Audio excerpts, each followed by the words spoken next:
তোমরা যারা 2025 সালে মাধ্যমিক পরীক্ষা দেবে তাদের জন্য আজকের এই ভিডিওটা ভীষণ ইম্পর্টেন্ট। তোমরা অনেকেই বলেছিলে যে মাধ্যমিকের question paper, English question paper কীরকম হবে সেটা জানাতে।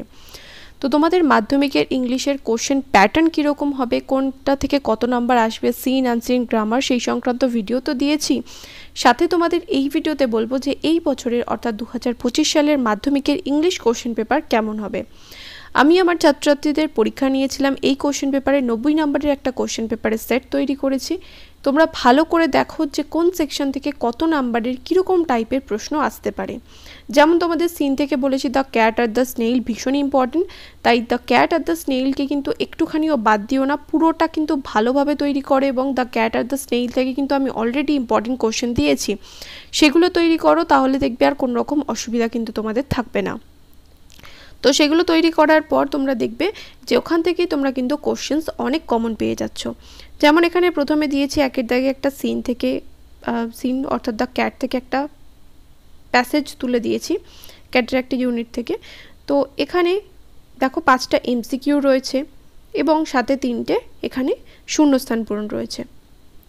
ভালো করে কোশ্চেনগুলো দেখো, কারণ এই প্রশ্নতে তোমরা চাইলে নিজেরাও কিন্তু বাড়িতে পরীক্ষা দিয়ে প্র্যাকটিস করতে পারো, তাহলে তোমরা পরীক্ষার জন্য কতটা তৈরি হয়েছো সেটা জানতে পারবে। তারপরে এখানে সি এর দাগে দিয়েছি কজ এফেক্ট, কারণ এই বছর কজ এফেক্টটা কিন্তু ইম্পর্টেন্ট আছে।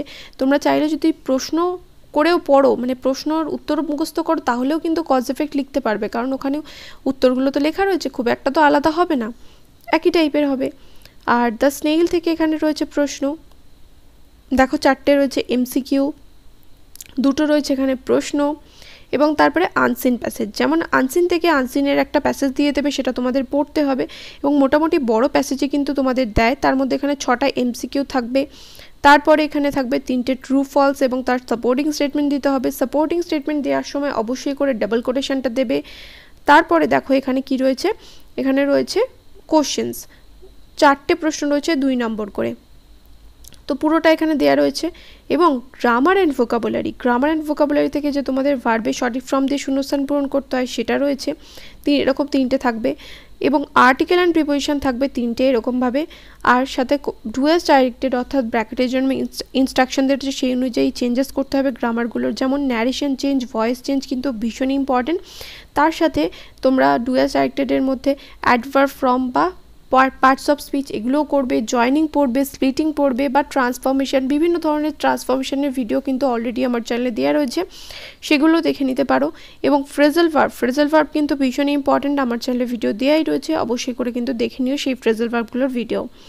এরপর চলে আসো 6 দাগে, এখানে ভোকাবুলারি থাকবে, যেটা কিনা আনসিনেরই অংশ, সিমিলার মিনিং বা সিনোনিম, একই মানে এরকম শব্দ বা প্রতিশব্দ, যেটা বাংলায় বলো সমার্থক শব্দ, সেরকমই প্রতিশব্দ, সিমিলার ওয়ার্ড তোমাকে আনসিন প্যাসেজ থেকে খুঁজে নিয়ে লিখতে হবে। তো এই ভোকাবুলারি কীভাবে করতে হয় সেই সংক্রান্ত ভিডিও আমার চ্যানেলে দেওয়া রয়েছে, সেটা দেখে নিও। এরপর এখানে রাইটিংয়ের মধ্যে আমি দিয়েছি একটা স্টোরি রাইটিং, একটা এডিটোরিয়াল লেটার রাইটিং এবং একটা বায়োগ্রাফি। তো কোন কোন রাইটিংগুলো ইম্পর্টেন্ট সেই সংক্রান্ত ভিডিও তো আমার চ্যানেলে দেওয়াই রয়েছে, অবশ্যই করে কিন্তু দেখে নিও। এইরকম টাইপেরই কিন্তু তোমাদের প্রশ্ন হবে এবং এই প্রশ্নটা তোমরা চাইলে বাড়িতে প্র্যাকটিসও করতে পারো, তাহলে তোমাদের ভালো করে প্র্যাকটিসও হয়ে যাবে এবং তোমরা বুঝতেও পারবে যে তোমরা পরীক্ষার জন্য কতটা তৈরি। দেখা হবে নেক্সট ভিডিওতে, টিল দেন বাই। আর তোমাদের কিন্তু সমস্ত ইংলিশের সাজেশন আমার চ্যানেলে দেওয়া রয়েছে, অবশ্যই করে কিন্তু দেখে নিও।